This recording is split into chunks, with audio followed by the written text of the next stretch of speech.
Reservation పెంచాలని మరి మేము ఈ సందర్భంగా డిమాండ్ చేస్తూ ఉన్నాం.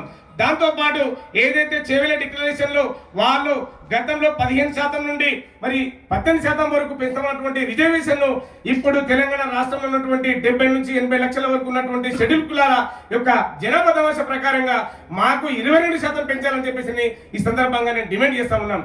అదేవిధంగా మాకు నామినేటెడ్ పదవులలో మరి సముచిత స్థానం కల్పించాలి, మా వాటా అనేది మాకు ఇవ్వాలి. మరి ఈరోజు తెలంగాణ రాష్ట్రంలో గ్రేటర్ హైదరాబాద్ పరిధిలో మరి మున్సిపల్ ఎలక్షన్లో మరి ఏదైతే కార్పొరేట్ సెక్షన్ ఉందో మరి దానికి తెలంగాణ గ్రేటర్ హైదరాబాద్ పరిధిలో 25% రిజర్వేషన్ల కోసం 20% కేటాయించినటువంటి ముఖ్యమంత్రి గారు కాంగ్రెస్ పార్టీ ఈ రోజు దాంట్లో మా వాటా ఎంతనో తేల్చాలని చెప్పేసి కూడా ఈ సందర్భంగా మేము గుర్తు చేస్తా ఉన్నాం. మరి పిసిసి పదవుల్లో మాకు అన్యాయం చేసిరు మరి ముఖ్యమంత్రి గారు, అదేవిధంగా కాంగ్రెస్ పార్టీ.